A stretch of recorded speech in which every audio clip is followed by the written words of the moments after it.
Es nezinu, vai arhitekts apzināti, drīzāk Ainava arhitekts apzināti vai neapzināti, to ir izdarījis, kad viņš ir panācis šo visu to slīpumu dabīgo un granīts un dalījis tas segums un mārgas tik pieejams. Es pieļauju to, ka šeit tad arī nejaušība ir vislabākais rezultāts un šeit ir ļoti labi sanācis. Mūsdienās tendence ir, būvēt skateparkus savādāk nekā to darīja 90. gados vai līdz šim. Mūsdienās jaunākie skateparki tiek tapti tādā veidā, kā šis parciņš Nacionālās bibliotēkas pakājai. Ar perfektām maliņām, perfektām trubām, labu segumu un viss. Tas ir tas, kas ir modernais skateparks. Tikko noņēma žogu stāvu, viņi sāk jau apgūt uzreiz. Tas notika faktiski jau nākošajā dienā, kā bija iespējams. Un tas tiešām mazliet viņu pārsteidza, kā šī vieta izrādījās tik ļoti interesanta un bija skateri bija klāt. Tas bija mazliet negaidīti.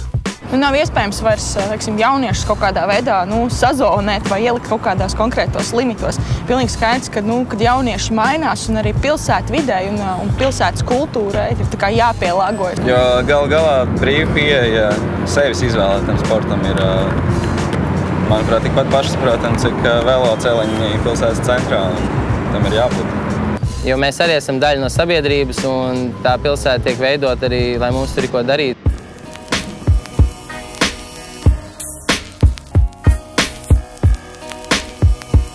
Viņi pieliek to jauno funkciju, ko arhitekts nekad dzīvē nav domājis, ka viņš to apmalīti ieliks vai margu, kad te braukāsies un cilvēks sportos ar viņu un izmantos to daudz citādā. Šeit cilvēki nāk un liek šo jauno funkciju klāt.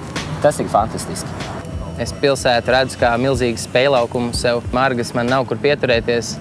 Pa margām mēdzu vairāk šļūt lejā.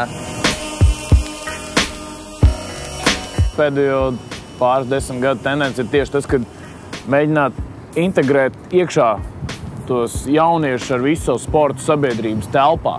Lai sabiedrībai laust uzskatu, tas nenotiks ar kaut kādu veidu sacensībām vispār, jo tam ir jānotiek, te jākļūst par ikdienu. Tikai tad, ja saprot viens otru tur paudzes vai dažādi interešu cilvēki redz, ko otrs dara, tikai tad var saprast viens otru. Arhitekts nemaz neiedomājās, ka mazs bērns slīdot pa apmalīti kādā brīdī būs laimīgākais cilvēks pasaulē.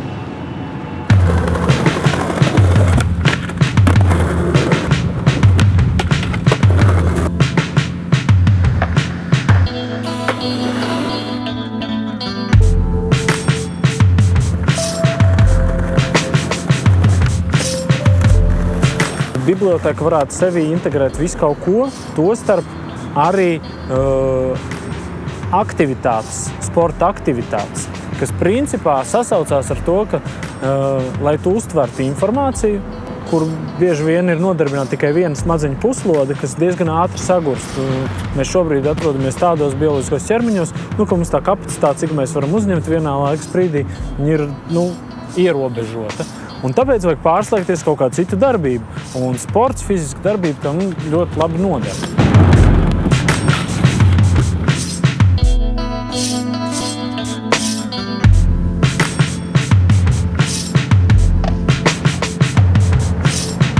Ledus ir iekustināts un cilvēki ir sapratuši, ka liela daļa no mums grib, lai kaut kas tāds top vēl vairāk.